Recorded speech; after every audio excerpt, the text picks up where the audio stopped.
Acabamos de disfrutar de esta magnífica película de 1959 en la que el mago del suspense nos vuelve a dejar pegados al asiento y es imposible perder la vista de la pantalla.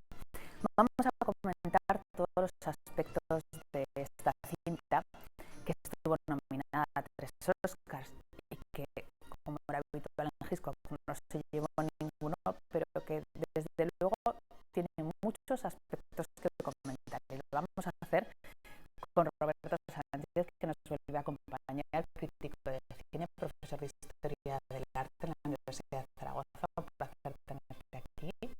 Un placer estar con vosotros también una vez más. Nos vuelve a acompañar Pedro Zapatero, nuestro compañero de Heraldo.es, que además sé que es un gran fan de esta película. Sí, es una de mis películas favoritas, y no la favorita. Y sin duda también es una de las películas favoritas de nuestro tercer integrante del coloquio, de Dani Calavera, que además fue por su culpa, entre comillas, que decidimos emitirla. Gracias por estar con nosotros. Gracias a ti y vamos, encantadísimo de poder hablar de Con la muerte de los talones. También es una de tus películas favoritas, ¿no? Sí, desde luego, desde siempre. Una primera impresión a nuestros 3 colaboradores de esta noche es una película por la que no pasa el tiempo apenas. ¿No te parece, Roberto? Pues es cierto. Yo ahora hacía bastante tiempo que no la había visto, pero la recordaba con pasión y con entusiasmo, porque realmente es quizá la película de Hitchcock con más sentido del humor, con momentos de sentido de comedia casi puro, sobre todo al principio, y luego en ella predomina la aventura, más que el suspense, más que la firma típica de Hitchcock, que también está, porque es una película muy suya. Y hay otro aspecto que creo que además lo habéis reflejado muy bien en el plato hoy, que es el diseño. Es una película muy de diseño. Desde desde el inicio, con su habitual Saul Bass como responsable de los créditos, del diseño de los créditos, pero esa firma, ya digo, esa firma de diseño está en toda la película, ¿no?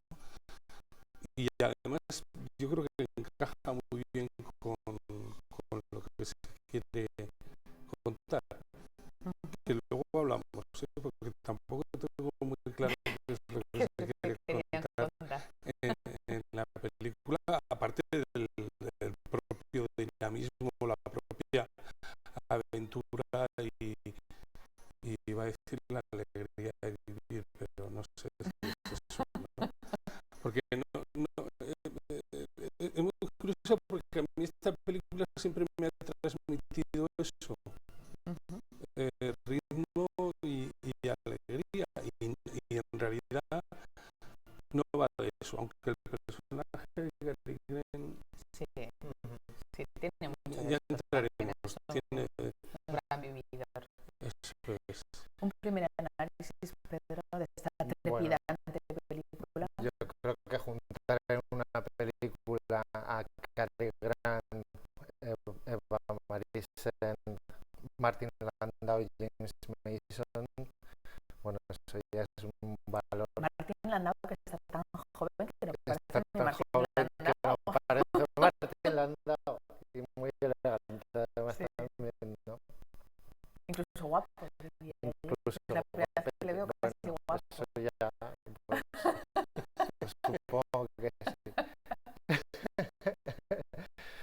Pero bueno, y luego esta película que me encanta cómo funciona las partes mudas, porque tiene partes que funcionan simplemente visualmente y los diálogos que hablábamos antes, Roberto, los diálogos me parecen también memorables y con mucho humor, ¿no? Y una trama muy bien urdida, muy bien escrita, vamos. Un primer análisis, Dani. Pues mira, a mí lo que siempre digo de esta película, que es lo que más me encanta, es pensar qué pasaría si con la muerte de los talones la hiciesen ahora. El mejor director del mundo, los mejores medios, los mejores actores. Por supuesto saldría una buena película.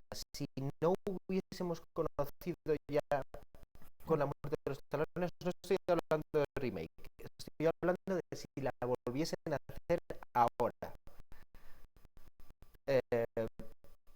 No llegaría ni a la mitad de lo grande que ya es esta película. Hay películas que en su conjunto transmiten una grandeza que solo el cine puede transmitir, y yo creo que esta película es la que mejor transmite lo que Hollywood puede ofrecer en calidad artística y técnica en todos los sentidos. Es una película, como decía Roberto, tan de aventuras, tan de espías, que dicen que el propio Ian Fleming, creador del personaje de 007, se inspiró en el Cary Grant de esta película y en el de Encadenados para crear el 007 que estamos acostumbrados a ver. Es un reparto de lujo, desde luego, como decía No sé Pedro. si es cierto, pero yo sí que he llegado a leer que sí que se inspiraba en hechos reales, ¿no? Sí. En un caso de espionaje real, ¿no? Lo que pasa es que supongo que... Esta película, Sí, con la muerte en los talones, ¿no? Supongo que muy modificado, ¿no? Luego por el propio Ernest Lehman, que lo queríamos citar porque hemos estado hablando de él, figura como único guionista de la película, o sea que mucho tuvo que ver, desde luego, con la brillantez de los diálogos y con el especial ritmo que tiene, ¿no? Y seguramente para construir para adaptar los diálogos o para darle los diálogos adecuados a Cary Grant, ¿no? Que tiene mucho peso. Lo que estábamos comentando, ¿verdad? Que al principio la película tiene mucho ritmo, quizá mucho. Luego, por decir alguna cosa negativa, que también podemos ir, o sea, pues ya me encargaré yo, aunque también la película me gusta bastante, que parece que luego se atasca un poquito en cuanto a lo que es el ritmo, ¿no? Pero que es trepidante al principio, que parece una cosa muy diferente, muy adaptada al propio personaje. Ahí pesa mucho el diálogo y ahí lo escrito por Ernest Lehman, un hombre todoterreno, ¿no? Que estábamos intentando recordar en dónde había intervenido como guionista esta sería uno de esos Pues esto especialistas realmente sonrisas y de todo lágrimas. terreno. Eso es. Toda la Exodus, no la La actual, sino la de Preminger, ¿no? La de Otto Preminger. La verdad es que magnífico su trabajo, ¿no? Sí, sí.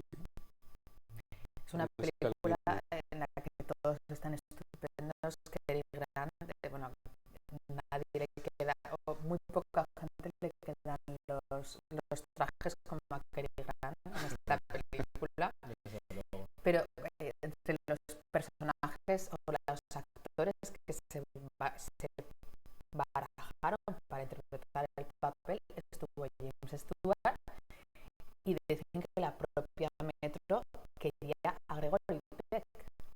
La verdad es que yo prefiero a Cary Grant, y fíjate que me encanta Gregory Peck, pero este papel es muy a la medida de Cary Grant.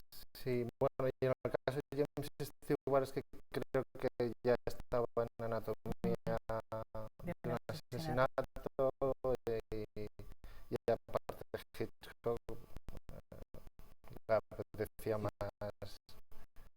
escoger Cary a Grant, Cary pero Grant. que le culpaba también Hitchcock del fracaso en las taquillas de Vértigo, de la película anterior. Sí. Hay una idea, por seguir a los que has comentado, no se han atrevido a hacer un remake de la película. No, Y eso es muy significativo, ¿no? Aunque se han atrevido con todos. Y además con Hitchcock, con otra película que me parece repetible, que es Psicosis, sí que tuvo su remake, ¿no? Un poco lamentable. sí. Además por un buen realizador, pero que no sé por qué se metió ahí, ¿no? Entonces no entiendo bien que no se atrevan a hacer un remake, ¿no? Porque en efecto la película es como muy redonda y en algunos aspectos quizá irrepetible, ¿no?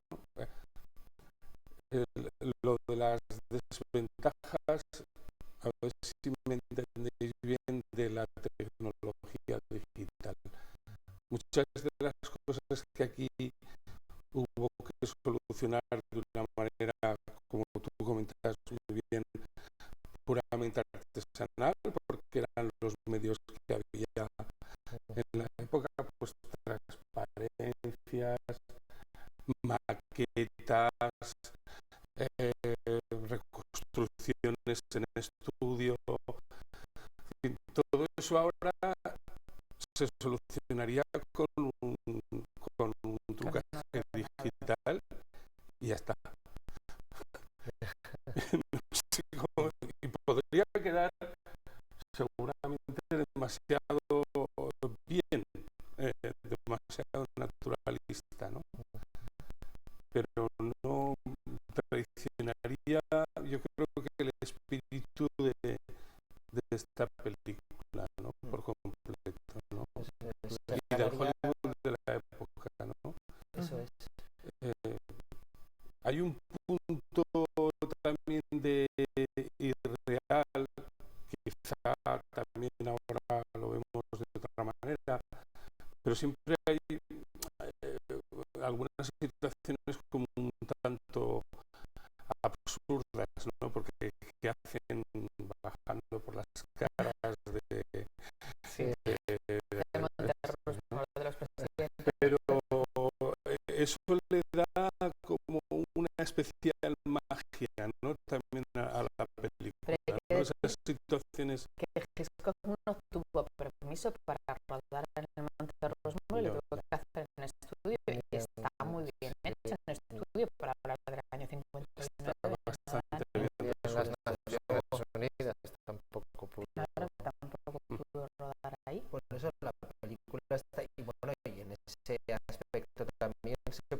decir que es muy raro que lo citen en mitad de una carretera y que no se molesten en sencillamente ir y matarlo.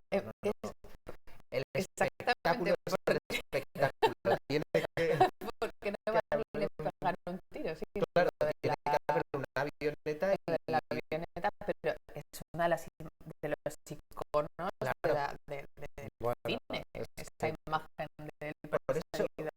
Por eso es tan bueno. Esta película es cine, pero también es puro espectáculo Hollywood, made in Hollywood, pero claro, hecho de una forma impecable. Y por eso es una grandísima película. impecable es que está Cary Grant hasta mordiendo el polvo, ¿no? Claro. En la escena de la avioneta, ¿no? Que además cuando se baja del autobús, mira que el traje además lo señala. Está en esta maleta, va a estar arrugadísimo cuando sale del autobús. Pero fíjate, lo que comentaba Roberto del diseño está presente desde los títulos de crédito, pero él se preocupa de estar siempre impecable. De hecho, ella le llama a la tintorería para que le limpien el traje después de haber pasado por el suelo perseguido por la avioneta. Por supuesto. Y lo que has dicho también de lo de que fue influencia para el escritor de 007, no solo en el personaje de Cary Grant, también en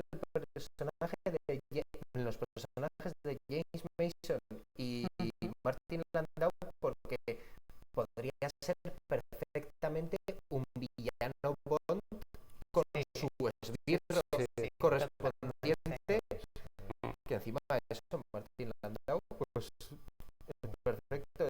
Y bueno, muchos detalles, porque si obviamos el hecho de que es una persona normal y corriente que se ve en esa espiral de intriga y de espionaje, pues podría ser perfectamente también él un agente secreto, por supuesto. Tengo que decir que sin haber hecho remake de esta película, sí que hay homenajes, muchos homenajes en la historia del cine. Por ejemplo, el caso Slevin, que es una película reciente, que es un completo homenaje, pues también un nombre que en teoría le confunden, y bueno, y ahí hablan precisamente de esta película, la nombran y hablan de Eva Marie Saint como uno de los iconos de la época. A mí no me lo parece, pero creo que aquí estoy en absoluta minoría, ¿no? Me parece estupenda en esta película. Para mí sí, para mí sí. Y para Antón Castro, si estuviera aquí también, que es uno de sus mitos cinematográficos, yo creo que Eva Marie Saint, no sé, para mí la tengo idealizada en esta película.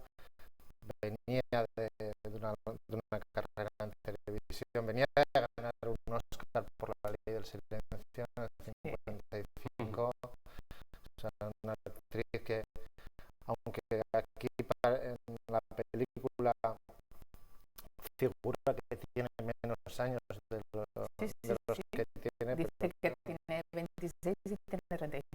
pero es una actriz que brilla en pantalla, ¿no? Y que le da muy bien la réplica a Cary Grant.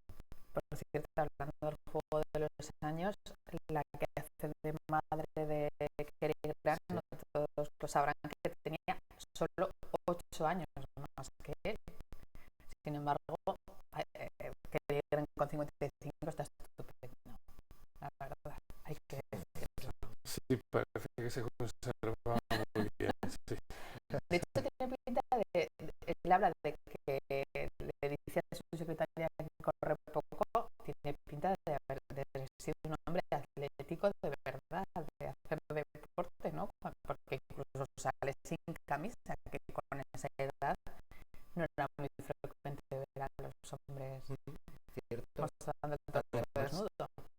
con respecto a eso, hay una escena que está genial, que él, con su porte de toda la película, llegan al aeropuerto y les dice a los dos agentes: ¿hay inconveniente que me siente? Me he pasado el día corriendo. Sí. Como haciendo alusión de que desde el principio, claro, está Es corriendo verdad, toda es la verdad. película. Que tiene esta maravilloso, Tiene, sí que tiene, diálogos tan tiene fuerza maravillosos. y algo tan importante como la química, en este caso entre hombre y mujer, estrella y estrella, ¿no? Femenina, estrella masculina y femenina, pues era muy importante, ¿no? Nos hemos estado fijando en los cambios de doblaje, Ay, Sí, qué pena. porque Pero además es que es de un doblaje pero muy bueno a uno muy malo, casi de, es de, verdad, de, es verdad, de película es verdad, erótica, casi. Es es verdad. horroroso la escena del Pero tren. sí que nos curiosamente sí que es un poco una pequeña lección también de historia del cine, al menos y de la censura, ¿no? En España, porque parándola, si podemos grabarla o lo que sea, si la paramos podemos comprobar como algunas secuencias, algunos momentos que son pues quizá más eróticos o más sugerentes, al menos por lo que se dicen y por incluso por las posturas o posiciones que ellos tienen, aunque están vestiditos y todo, es aparentemente muy decente. Esas partes estaban cortadas. O sea, esa escena se resumió y bastante.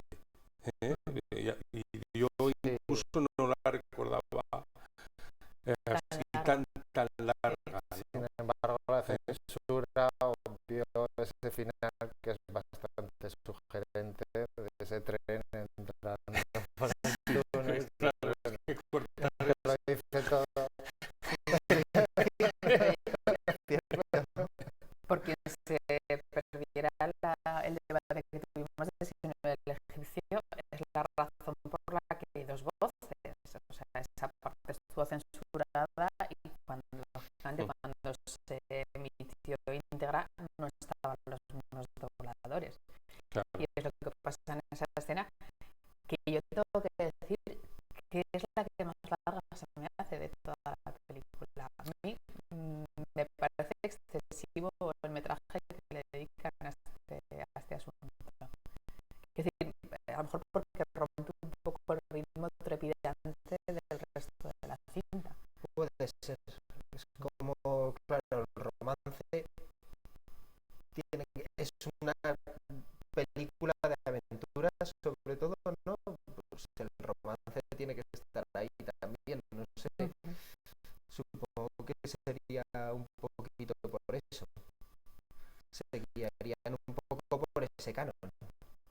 Si hay que buscarle desajustes, ese quizás es el más grave y además se vuelve a repetir al final porque el encuentro en el bosque antes del desenlace pues también podría aunque estéticamente es precioso.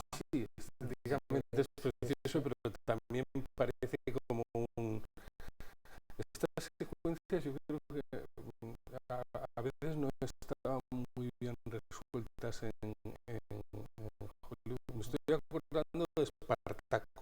Sí. Que también hay una secuencia, que también en un bosque que parece que no tenga nada que ver y de hecho no, creo que no lo filmó ni Kubrick.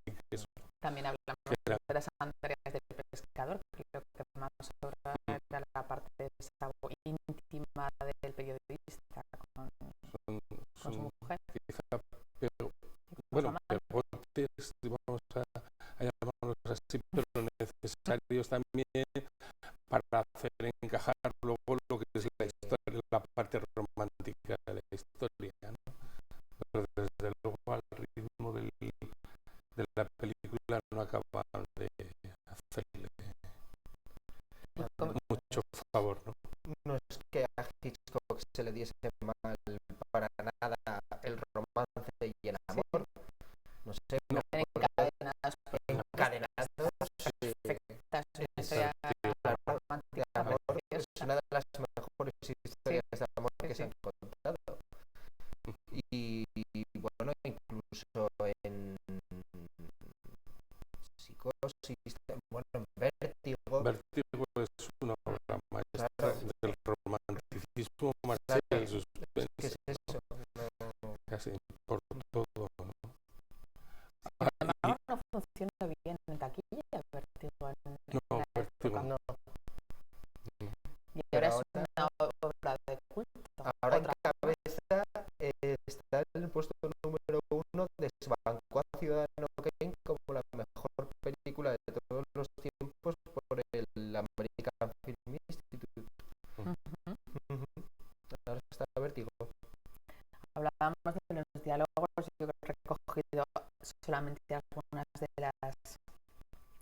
esos diálogos, sobre todo de Cary Grant, cuando dice mis ojos son muy sensibles a las preguntas, cuando vienen los policías a pedir ¿para qué creen que les he llamado pollos? En realidad son unos diálogos muy avanzados para la época, ¿no? Es un personaje absolutamente fascinante. Sí, es sorprendente. Sí, no, que es sorprendente, que realmente, y insistiendo en que el arranque de la película, él se la come. Se come realmente la película. Es él la película. Luego ya no.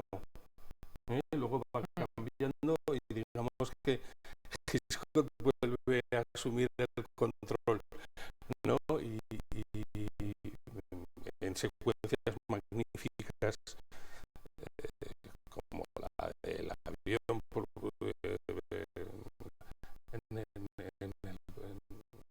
bueno, en mitad de los, iba a decir, de los trigales, o es maíz, yo creo que lo que está plantado, ¿no? Pero en las que se soluciona, tú lo comentabas muy bien,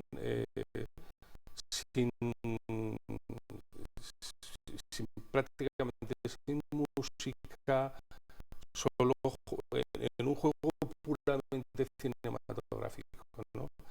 Que cuando algunas de las secuencias del cine Hitchcock pues son gloriosas, son fundamentales para entender lo que es el lenguaje cinematográfico, ¿no? Porque sabe, mira que utiliza bien la banda sonora, pero sabe contar perfectamente con imágenes, ¿no? Solo con imágenes, con planificación, ¿no? En cómo juega, ¿no? Con todo eso. Ya hablabais antes, es un maestro. En cuanto al doblaje, también hay un pequeño gazapo. No sé si lo habéis detectado. Hay varios gazapos. Hay varios gazapos. Sí, porque hay varios. No es una película redonda. No. Hay varios gazapos. Y uno de ellos es el doblaje. Cuando van a ver la habitación del supuesto Kaplan, unas veces dicen 796, habitación 796 y otras 976. Sí. Y todos los gazapos en el doblaje, por lo menos en español, que se oye el sonido de romperse la figura antes de que se rompa la figura. No sé si os habéis fijado. O, por ejemplo, el niño que se tapa los oídos antes del disparo, que es uno de los más comentados, o incluso cómo coge el puñal.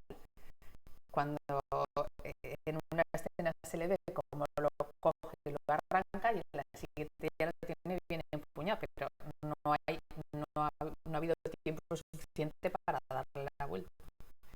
Pero bueno, sí es un genio. Sí, bueno, Hay otro más cuando van en el coche de policía después de la subasta, ¿por qué se creen que se llama pollos? Pues hay una curva y todos hacen la curva menos el policía que está al lado de Cary Grant hace así también y el otro ya se gira. Por cierto, al principio, qué maravillosa la escena cuando está conduciendo él absolutamente borracho. Sí, eso es. Además, qué solución más elegante de librarse de alguien. Sí. Sin mancharte las manos. Emborracharlo y meterlo en Mercedes. Está muy bien. Es muy... Yo creo que es una de las películas, por lo menos yo la primera que recuerdo, que se ve o que se intenta ver, se intenta enseñar la ONU por dentro. Luego lo hemos visto en la intérprete, la hemos visto en otras películas, pero no es, yo soy los primeros recuerdos que tengo. Yo no sé, pero hay un esfuerzo que tiene que ver con lo que he comentado antes del diseño, por mostrar arquitecturas, digamos. Sí. El ambiente pues neoyorquino o incluso del exterior, y hay como constantes, bueno, incluso la presencia del Monte Rushmore, ¿no? Pasa por ser un monumento fundamental, ¿no? Para los americanos. Pues es insistente y además muy logrado. De hecho, se podría mostrar incluso en una clase de arquitectura, ¿no? Para mostrar. Esa casa es fantástica. Claro, esa casa, curiosamente, no existe. Ya. Pero sí que es un homenaje a Frank Lloyd Wright, ¿no? Sí. Quizá uno de los maestros más importantes de la arquitectura, ¿no? Moderna, ¿no? Entonces, yo además me acordaba mucho de esa casa, ¿no? Además ahora estoy preparando cosas que tienen que ver con la historia de la arquitectura. Y entonces, si esta es una casa al estilo,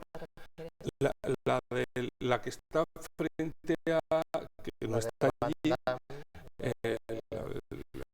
la del final, ¿no? Y es un modelo de arquitectura orgánica, pero reinventando las formas de construir y de diseñar de Frank Lloyd Wright, porque, como digo, es una casa que no existe, ¿no? Incluso, Es bueno, una a la hora de rodar, pues muchos de los ventanales no había, para que no hubiera reflejos, porque claro, las estás viendo y dices, pues, tendría que ver, tendría que reflejar, ¿no? Y no refleja. Sí, y además es uno de los iconos también que queda en la retina del espectador para siempre. Claro, yo me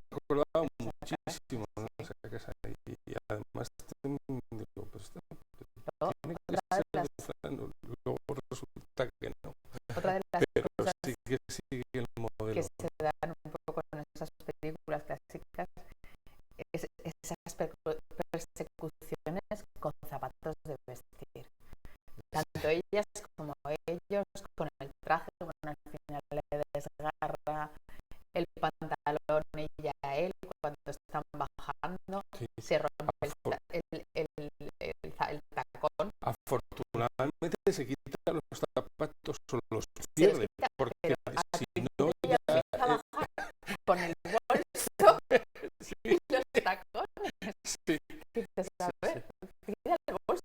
¿Qué llevas en el bolso que sea más importante que salvarte la vida?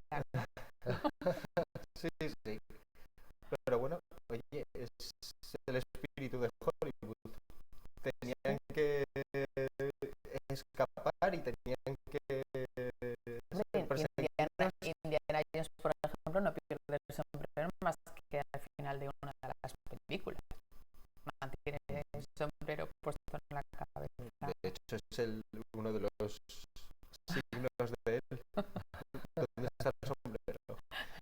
Sí. Con el tema de la planificación me está viniendo a la cabeza un plano que a mí, ya desde que la vi de crío esta película, me quedé prendado de él. Justo cuando sale de Naciones Unidas, ese plano picado, que se ve el edificio de Naciones Unidas, se ven los taxis y se le ve a él corriendo. Ese plano es una maravilla. Y fíjate, te lleva un poco otra vez como al principio de la película. Te lleva un poco como a las líneas del edificio, que por cierto el comienzo con la música de Bernard Herrmann y tenemos el final de ese edificio, esas líneas como acaban en ese edificio. Sí, incluso en la escena del avión, el ataque, también hay una ves claramente esas líneas, las líneas de la carretera, las líneas de los campos, las demarcaciones, y luego curiosamente cómo se mueve él, cómo está planificada, cómo hay la presencia de los planos contra planos. Primero con ese primer viajero que llega para buscar el autobús, luego como ves en el fondo la avioneta, que también traza una línea con el bueno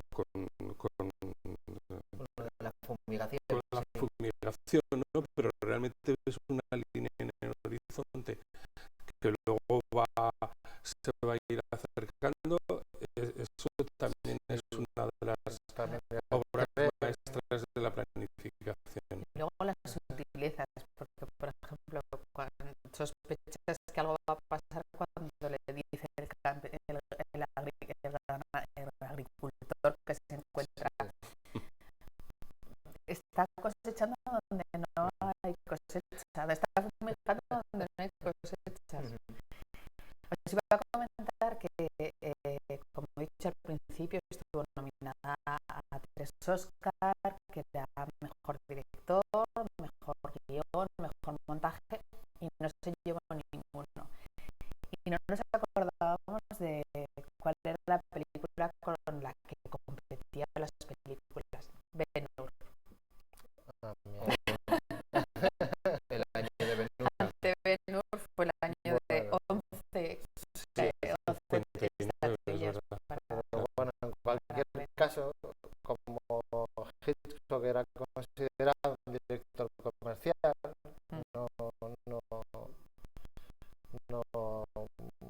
vamos, hasta que no llegó la Nouvelle Vague más adelante, lo reivindicó como uno de los grandes directores de la historia del cine. Pues era, pues mira, que hace películas comerciales.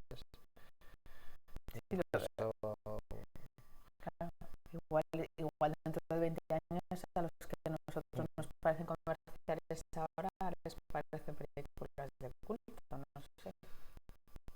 De todas maneras es uno de los directores clásicos mejor tratados por la historia.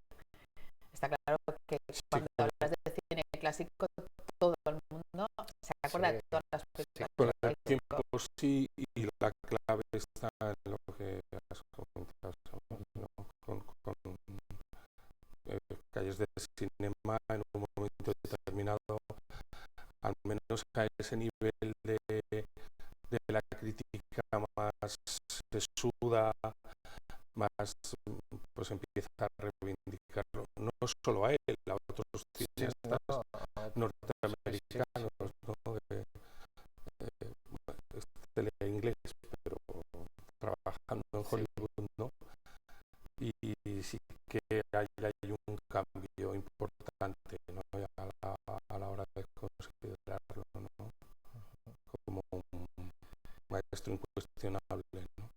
Hombre, y en su propia trayectoria hubo un antes y un después. Tiene películas británicas de su época británica buenas, pero no tiene nada que ver con el glamour de Hollywood, los medios que tenía y las grandes obras maestras que hizo. Incluso hizo remakes el mismo de sus películas, escalones, y no recuerdo. En esta época quizás esté en su momento más álgido, ¿no? Y más redondo. Pero al año siguiente dio un giro total con Psicosis y luego con Los pájaros. Bien, pero que están en esa línea de que él era capaz de arriesgarse, aunque fuera dentro del juego genérico y de los condicionantes que Hollywood tenía, ¿eh? Claro, tú lo has comentado, ciertos finales felices, ciertas convenciones había que respetarlas, ¿no? Él las respeta, pero a veces les da la vuelta, juega con todo eso y con recursos que son casi siempre formales, ¿no? Que hacen avanzar el lenguaje, ¿no? Que hacen entender mejor el lenguaje cinematográfico, ¿no? ¿En qué puesto de la filmografía de Francisco pondríais Con la muerte de los talones? Vosotros yo creo que la primera, ¿no? La primera, desde luego. Yo sí, no solo por cariño, sino por todas las razones que he comentado, de que me parecen la película Made in Hollywood más grande que se ha hecho. Yo la coloco la primera. Claro, pero me cuesta mucho, porque claro, esta película es del 59, en el 58 hizo Vértigo, en el 60 hizo Psicosis. Los pájaros, que es una película maravillosa. Sí, está muy bien Los pájaros, pero fíjate, yo Los pájaros no la pondría de la... A mí me gusta mucho más de La ladrona, que es una película que no ha estado muy bien, no ha sido de las más consideradas, y sin embargo me parece una película fantástica. Yo me quedaría con Encadenados, Psicosis y Con la muerte en los talones. ¿Vosotros? Pues bueno, no puedo ser objetivo porque esta película me encanta, pero también me encanta La ventana indiscreta. La soga me parece una obra maestra, y 39 escalones, de la que bebe mucho esta película. Sí, serían esa escala, ¿no? Sí, pondría primero Con la muerte de los talones.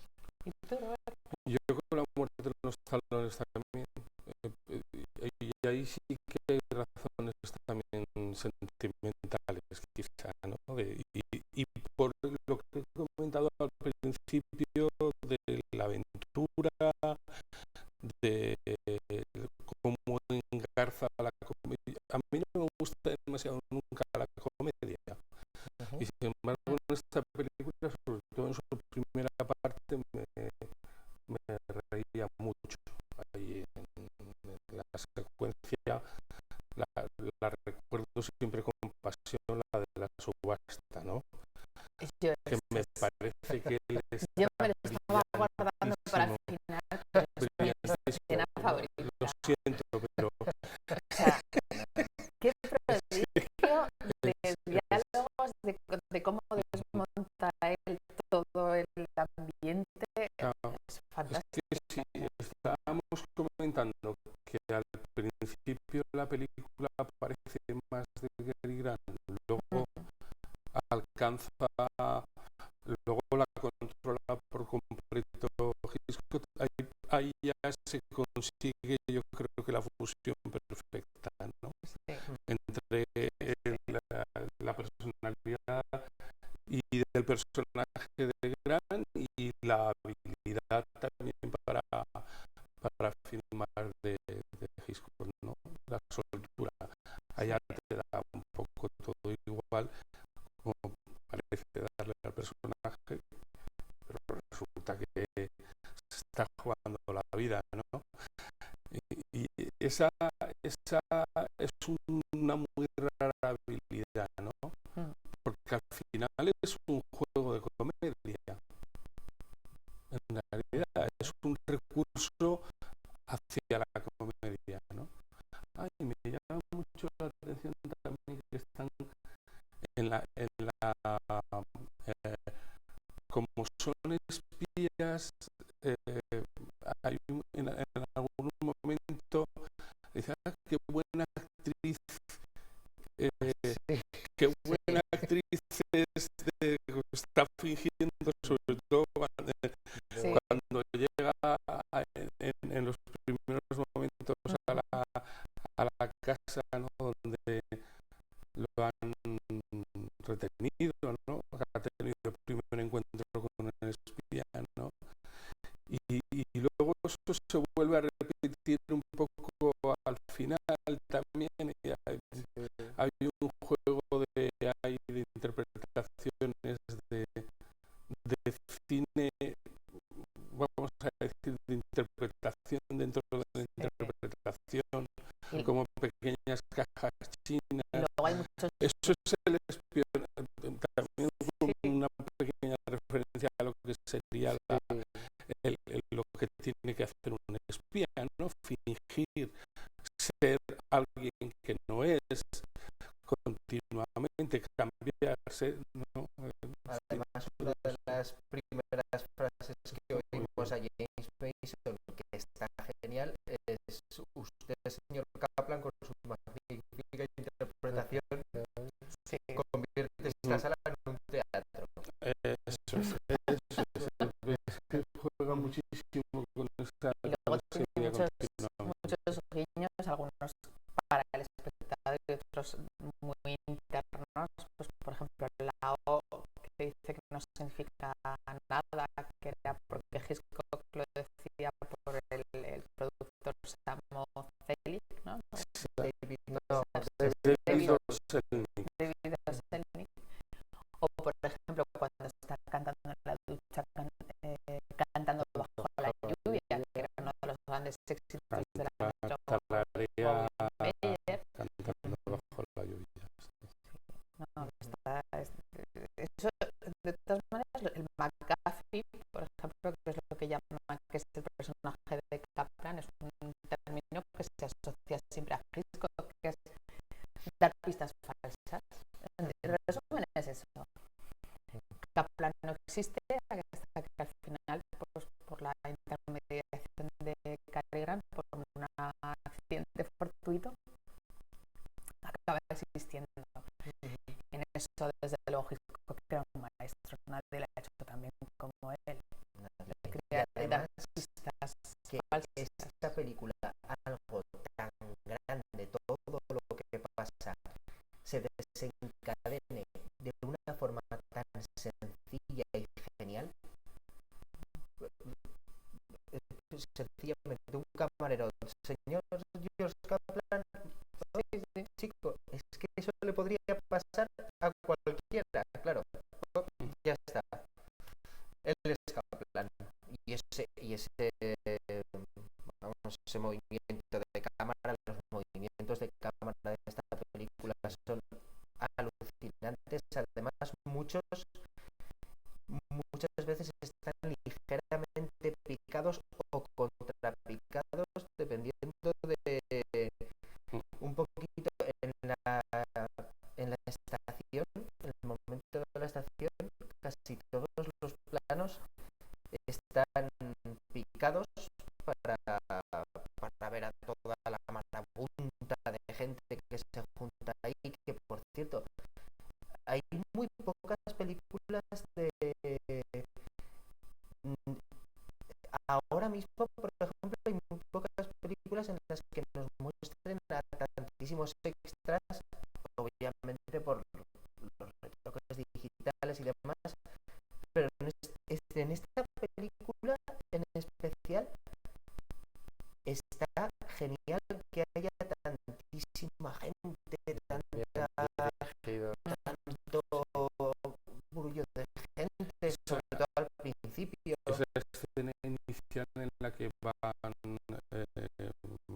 preparando la agenda con la secretaria en mitad de la multitud,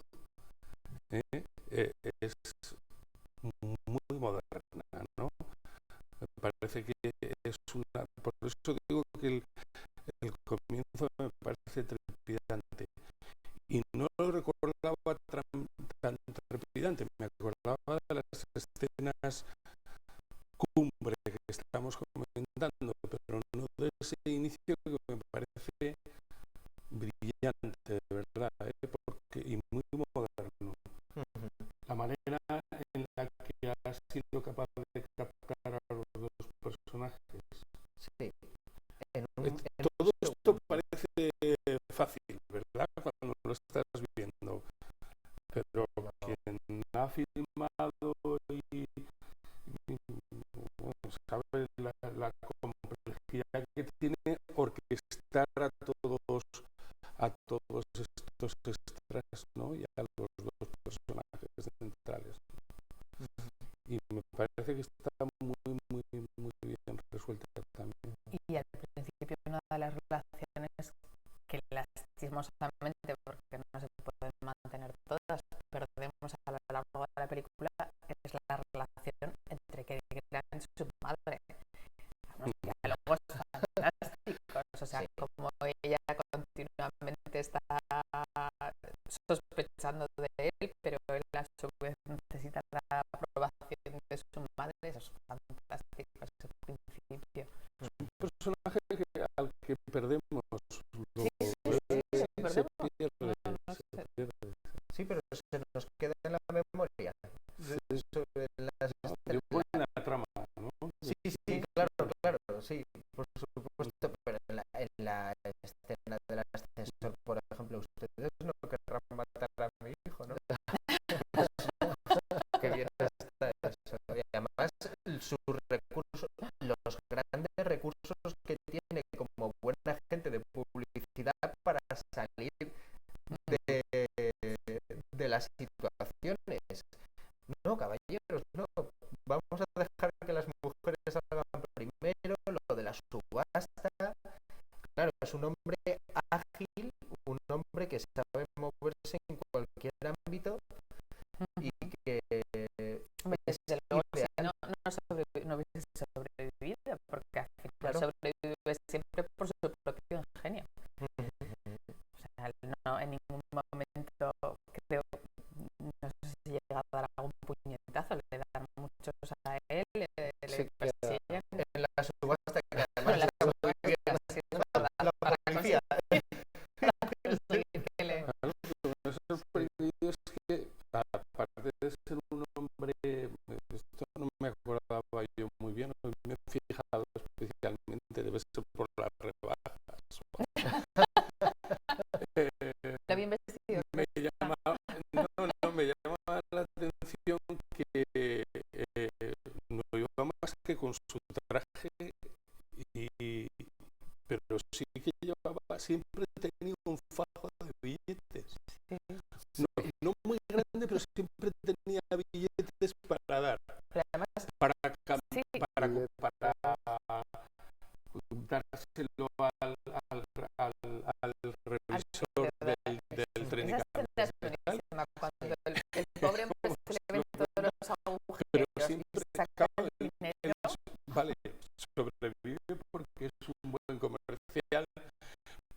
es un hombre del mundo de la publicidad, pero también porque tiene un buen fajo de billetes continuamente, porque si no, no hubiera podido. Además, de alguna manera se recalca, ¿no?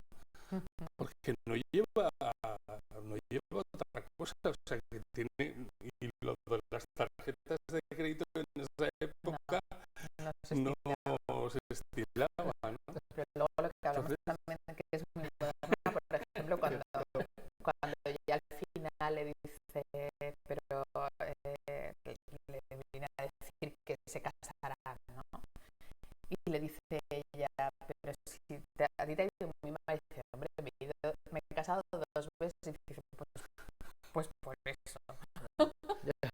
Además, porque se divorciaron de él porque su vida era monótona. Es una ironía no muy divertida.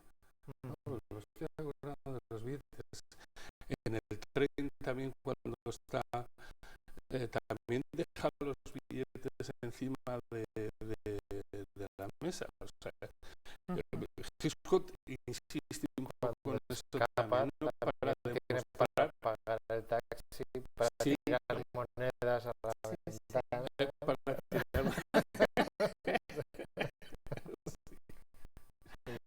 Es difícil que no las pierda ahí con todas esas rocas que escala. En la filmografía de Cary Grant, ¿en qué papel pondrías esta película? Yo inmediatamente después del de... Bueno, Arsénico claro, por es que compasión. Arsénico por compasión. Es que a mí Arsénico por compasión es el padre del gag en esa película y del gag elegante. Es un hombre elegantísimo. en esa película, vamos, increíble. Pero claro, y es que, a ver, aquí es él. Y sobre todo por lo que has comentado, que está muy bien Hitchcock y él de la mano, pero claro, es que en Luna Nueva también Sí. estaría ahí. Es muy difícil. Un curso de veterano me gusta mucho en arabesco. En charada. Qué bonita, sí.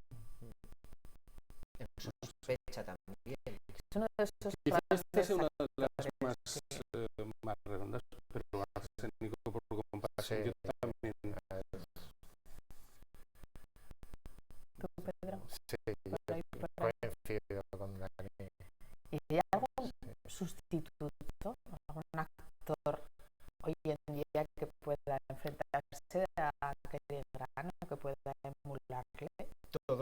Todos decían, o sea, todos señalaban a George Clooney como el nuevo Cary Grant. Hombre, a ver, tiene muchos atributos George Clooney para ser un buen sustituto, pero es que no se puede, igual que con La muerte de los talones es irrepetible.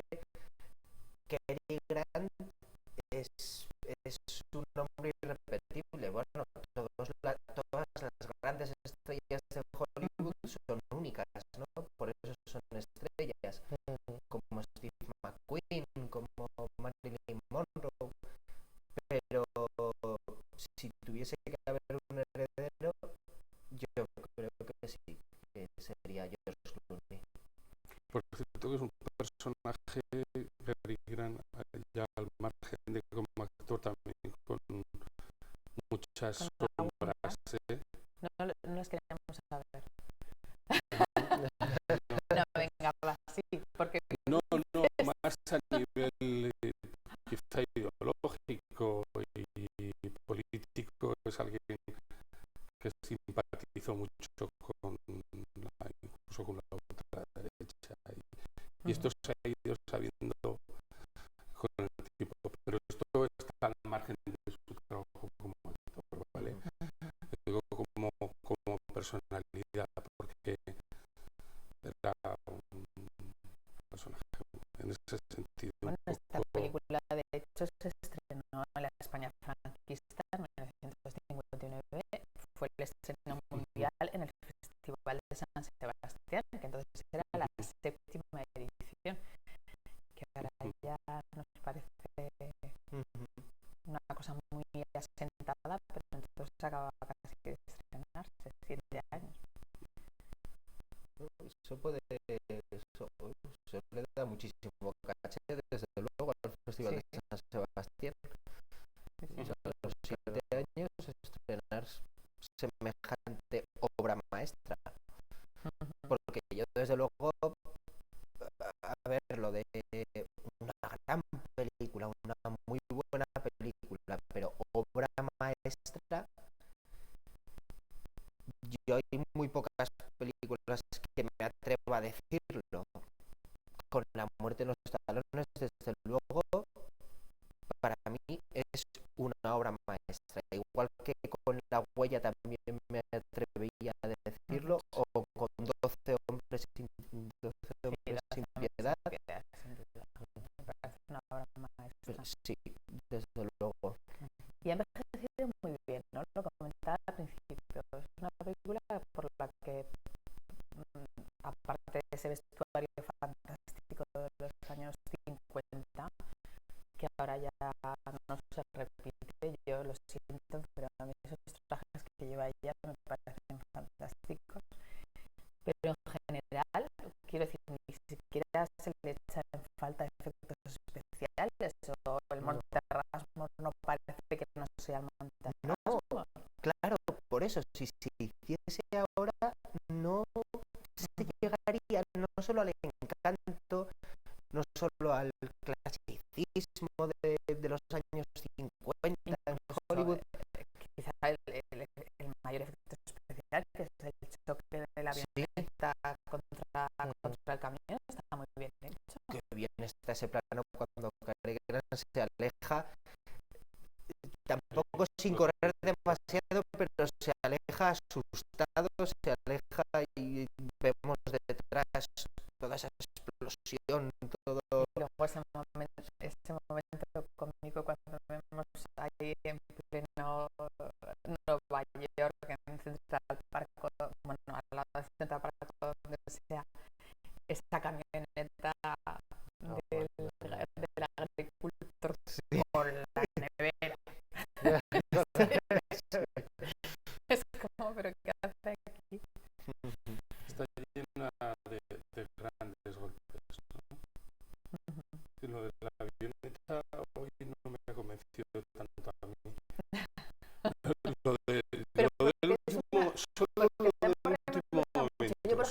el último momento, o sea, solo como... Porque sigo insistiendo en que el plano es magistral y funciona muy bien, aunque también y lo comentábamos antes, que quizá en esas secuencias que son las más brillantes formalmente, son las más incoherentes o las que tienen una lógica, porque ¿qué pinta una avioneta? Porque no tienen que matar con una avioneta. Claro, por el espectáculo, está claro. Por el espectáculo. Claro, por el... Yo, por ejemplo, tenía en el recuerdo, que no es así, que él está todo el rato corriendo y sin embargo casi no corre, simplemente se echa al suelo, se traga todo el polvo del mundo, pero apenas corre. Solo al final un poquito, ¿no? Y al esconderse en el maizal. Yo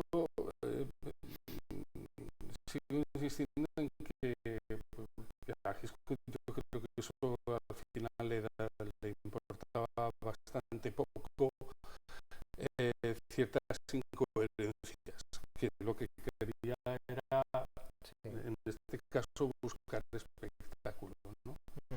Pero claro, eso no nos llama la atención cuando la estamos disfrutando, sí, cuando la después además de vista bastantes veces cuando la analizamos, ¿no? Cuando intentamos analizar ese nivel de argumento que no solo en nuestra secuencia, incluso ya lo hemos comentado también, el hecho de que bajen o tengan que bajar necesariamente por la cara de, pues, de las estatuas de Monterrey, pues es espectáculo, pero tampoco tiene ninguna lógica, no tiene ningún sentido, incluso en la ahí está la magia, ese espectáculo de primer orden, espectáculo magistral.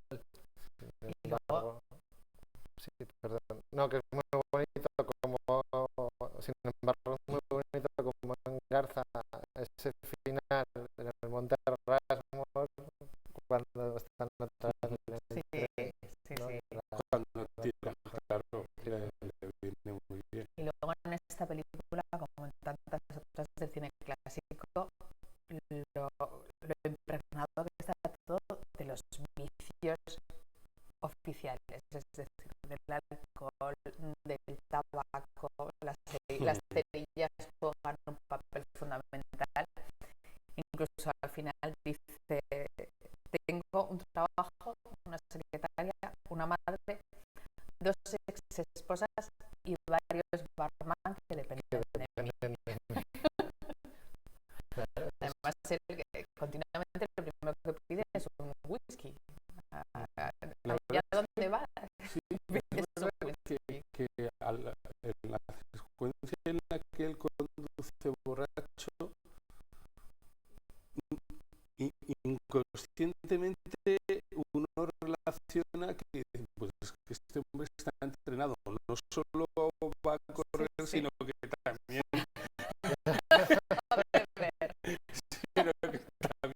lo de la bebida, además, Eso que bueno, no fuman mucho. lo sabemos por la serie, sabemos por la serie Mad Men, ¿no? Que los que se dedican A la o se publicidad. dedicaban a la publicidad consumían mucho whisky y bebidas espirituosas variadas, ¿no? Al menos en esa época. Ellos no saben que él es un Batman, ellos creen que No, es George Kaplan.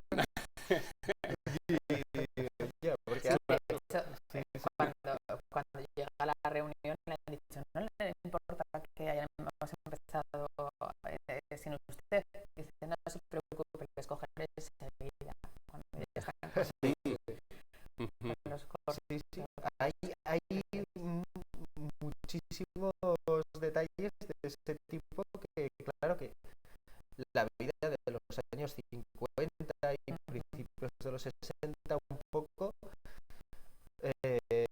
nos dejan ver que es el gran marco en el que está la película y nos quieren asegurarnos de ello.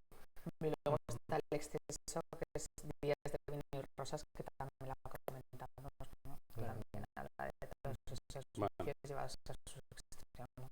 claro.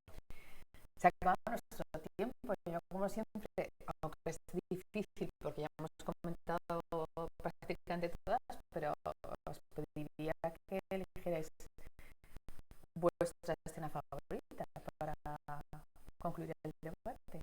Pues mi escena favorita quizás es una de las más cómicas, que es la de la comisaría, cuando me tiene el choque ya la comisaría y le dice el médico diga A y dice se va a desmayar. Dice, le voy a extraer sangre, uy, qué desagradable. Pues a mí es de las que más me gusta, junto con la del avión, por supuesto, y la de la subasta. Sí, sí. ¿Tú, Roberto? Yo la de la subasta, porque la recordaba con pasión. De hecho, siempre que me toca hablar de